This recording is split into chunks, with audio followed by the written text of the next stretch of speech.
Inisip mabuti kung paano manalo, hindi yung matalo. Sinisigurado na klaro ang plano, mas lalo ganado. Di dahil nagdramo parayo sa tao na merong bilib at ayos pagkatrato. Asahan nyo na meron lahat balato at di na rin ito yung dating ako. Di nakabisado at kakapanibago lahat ng yun ay kinapako. At madalas pa akong matapanong pero ako ay nakabangon at nang sa gano makaahon. Alam ko naman na lahat yun ay binigay lang sa'kin para masubukan ang sarili ko sa mga bagay ko. Saan ako nahanay ang sarili ay sinanay para sa pinakamalupit ang hamon. Maraming problema na andumaan, tas ginawa lang katatawanan. Kaysa abusuhin aking katawan, mas pinili na lang maganda paraan. Kaysa panghinaan mas silakasan para buhay ko lalo lang mas gumaan. Ginawa ko lang aral yun nakaraan, ginawa ko lang aral yun nakaraan. Simula nang mangyari lahat, nagpupursige na pangarap matupad at na makalipat at na pangalan mapabakat ka mapabilang sa mahusay na pangkat. Kinamita ko lang na sarili sangkap na natiling tunay at hindi nagpanggap at sa musika lang ako napasarap. Pinakita ko lang na ganun gumana. Ang dami nang nagbago, ang dami nang nangyari. Yung mga naranasan ko sa kalsada at sa kalye, nagbabaka sakali na makakaabante. Matagal na subo kaya di natakot, ang sagot ay di na bali. Di bali kung may talo, mas lamang pa rin yung panalo. At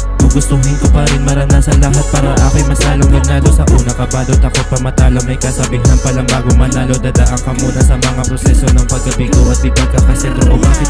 O bakit ganon? Ang daming tanong, ang daming rason. Siguro ito ang nag-iisang plano para sa akin ang aking Panginoon. O bakit ganon? Ang daming tanong, ang daming rason. Siguro ito ang nag-iisang plano para sa akin ang aking Panginoon. Talagang kapanapanabay kung paano ko nakakapanig. Pinabinalang pa na bumalik, panibang mo ako mas malupit. Sadyan di ka makakadikit. Kung ayaw mo makita na manalo, pwede ka na pumikit. Kung pangit sa sabihin, pakita ng nabig. Dabi ng mga bumas pero di ko madinig. Kung ako na ang sumala, lahat sila nayanig. Ginamit mabuti pamamaraan, ginamit na aral yung nakaraan. At inisip mabuti ang kapakanan, inalis sa sarili kapabayaan. Madaming nagsabi na kaya mo yan, mga naniwala kinakamayan. Pinakita na meron di kakainan, ngayon yung subukan ako sa bayan.